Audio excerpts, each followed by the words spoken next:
Inglourious Basterds ne te piège pas avec des retournements spectaculaires, il te piège avec les détails.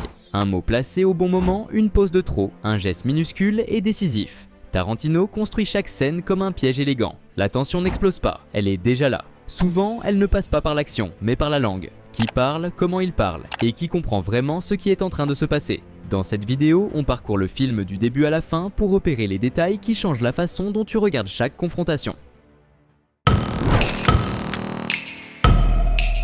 Le film ne s'ouvre pas avec un logo classique, mais avec un titre écrit à la main, irrégulier, presque brut. Ce n'est pas une simple typographie, c'est l'écriture originale de Quentin Tarantino, tirée directement de son scénario. C'est comme si le film commençait en se signant. Avant même l'histoire, Tarantino te prévient. Tu ne vas pas voir une reconstitution historique, mais un récit personnel, manipulé, réécrit. Ici, l'histoire ne sera pas respectée, elle sera utilisée.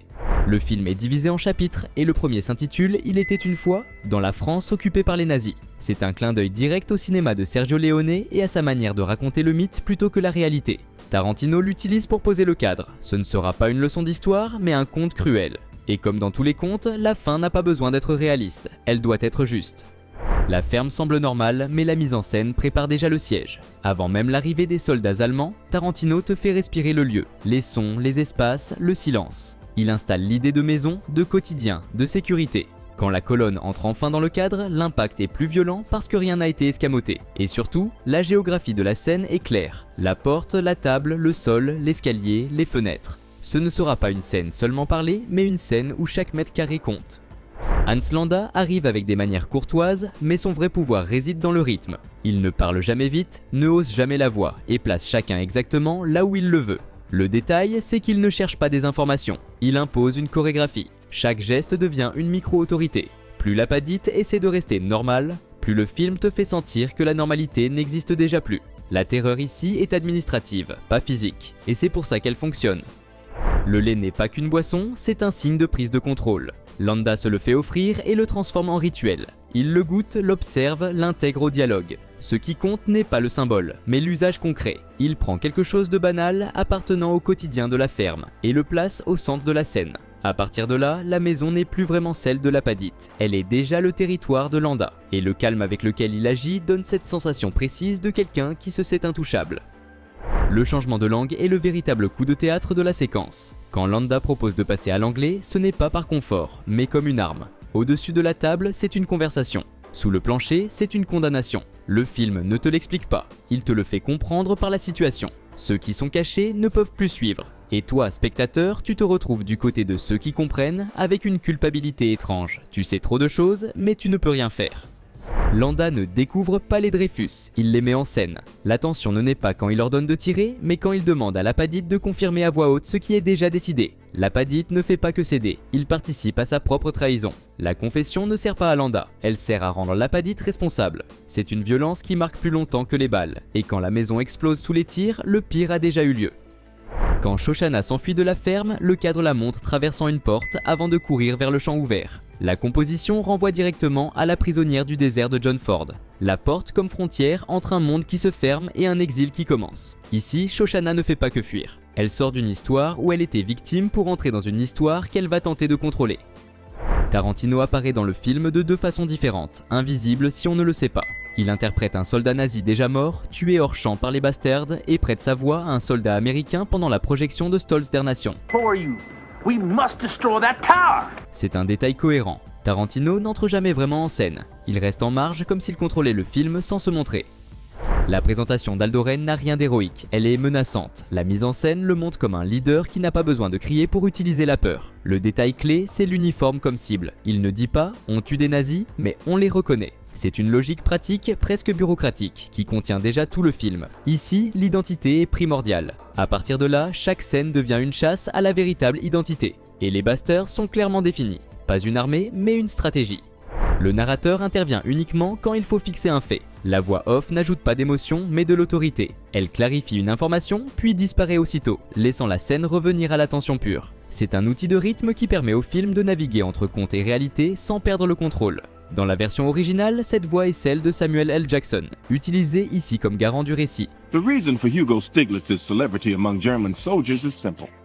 La scène de l'ours juif installe la peur sans rien montrer pendant de longues minutes. D'abord les sons, les pas, les réactions des soldats. Tarantino t'oblige à imaginer. Quand Donowitz apparaît enfin, la violence n'est pas une bagarre, mais un rituel. Temps maîtrisé, paroles réduites au minimum, domination totale de la scène. La victime n'est pas seulement le soldat allemand, mais l'illusion d'avoir encore du contrôle face au bastard. Quand Donnie Donowitz frappe le soldat allemand avec la batte, il conclut par une phrase nette. Ted Williams n'est pas cité au hasard, c'est l'icône absolue du baseball à Boston. Tarantino détourne cette référence, la batte, symbole de sport et de spectacle, devient une arme de guerre. Ce n'est pas seulement de la violence, c'est l'imaginaire américain transformé en instrument de vengeance.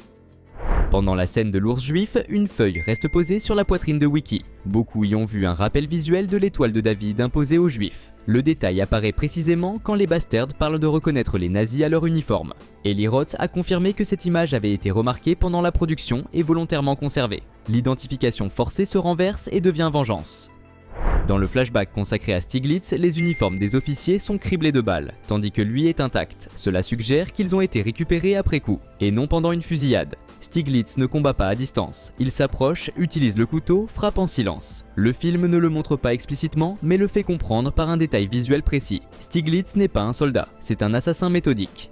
4 ans après sa fuite de la ferme, Shoshana vit à Paris sous une fausse identité. Le cinéma est sa couverture. L'arrivée de Friedrich Zoller introduit immédiatement le thème de la propagande, héros de guerre célébré par le Reich, protagoniste de Stolz der Nation, construit sur le modèle de Sergent York. Mais ici, le mythe est inversé, ce n'est pas un homme entraîné dans la guerre, mais un symbole fabriqué.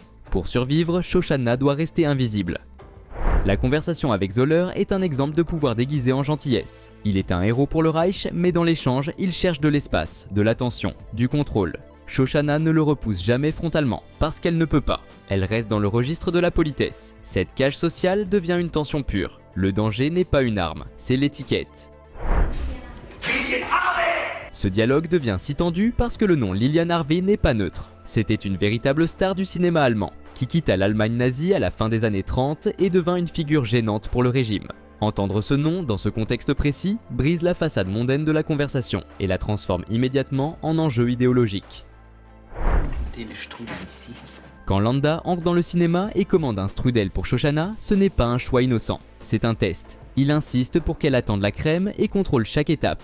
Dans la tradition juive, on ne mélange pas le lait et la viande, et le strudel, même aux fruits, était souvent préparé avec de la graisse animale. Landa observe, décide des temps et des gestes, et quand il écrase sa cigarette dans le dessert, il clôt la partie. Comme à la ferme au début du film, la scène paraît calme, mais c'est une maison assiégée.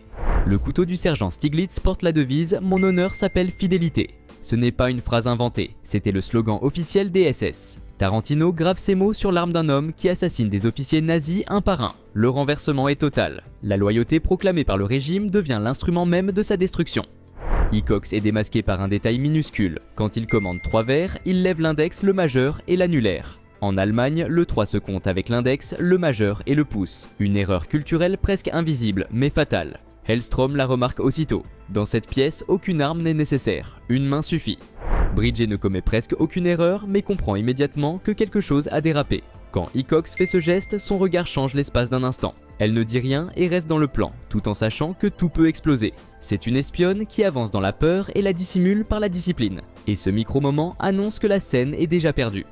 Après le massacre dans la taverne, seule l'informatrice survit, et les bastards l'emmènent chez un vétérinaire. À l'arrière-plan, on distingue dans les cages 2 chiens sans vie. Dans une version plus longue, ensuite coupée, les bastards auraient menacé de tuer les chiens du vétérinaire pour le forcer à soigner la femme. Tarantino a supprimé cette idée pour une raison précise. Aller jusque-là aurait rendu les bastards irrécupérables aux yeux du spectateur.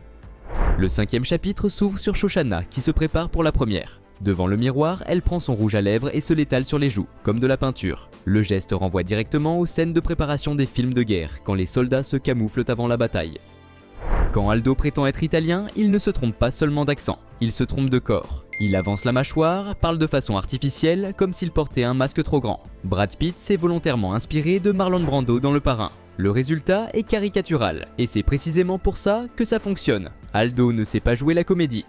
Enzo Gorlami. Aldo se présente comme Enzo Gorlami, un nom qui n'est pas choisi au hasard. C'est une déformation d'Enzo Girolami Castellari, le réalisateur de Le Train blindé, sorti à l'étranger sous le titre Inglorious Bastards. Tarantino cite ouvertement le cinéma de guerre italien qui l'a inspiré. Dans cette scène, Castellari fait d'ailleurs une apparition, et le nom d'Antonio Margheriti est aussi mentionné. La chaussure devient une preuve physique, Landa l'a fait essayer à Bridget comme dans une version perverse de Cendrillon. C'est un contrôle brutal, un objet intime transformé en arme. Aucune menace n'est nécessaire, le test est déjà une violation. Quand Landa l'étrangle ensuite, Tarantino insiste sur les mains, et ses mains sont les siennes. Les portes du cinéma sont scellées et l'attaque commence derrière l'écran. Pendant que le feu se propage dans la salle, Shoshana apparaît à l'écran et s'adresse directement aux nazis. Ce n'est pas seulement un message, c'est une condamnation. Le détail clé est la langue. Elle parle en anglais, sachant que beaucoup ne comprendront pas. C'est le renversement exact de l'ouverture du film, cette fois assumé. Selon les témoignages, l'idée d'utiliser l'anglais vient de Mélanie Laurent. Le cinéma devient une arme, l'image devient l'exécution. Stolz Damnation n'est pas seulement un film de propagande. Tarantino le construit comme une concentration d'iconographie nazie poussée à l'extrême. Cadrage héroïque, symboles martelés, images conçues pour s'imprimer dans la mémoire. La svastika formée par les balles en est l'exemple parfait. Même lorsqu'elle disparaît à l'image, l'idée reste. Cette propagande ne cherche pas à être comprise, elle veut être retenue. La fin avec Landa n'est pas qu'une punition, c'est un marquage. Aldo grave la svastika et appelle ça son chef-d'œuvre. Ce n'est pas une réplique gratuite, mais la logique même des bastards, rendre l'identité indélébile. Comme au début, lorsque les nazis marquaient ceux qu'ils voulaient reconnaître, le geste se renverse ici. Tarantino conclut sans morale, mais avec une signature. Un acte définitif, brutal, impossible à effacer.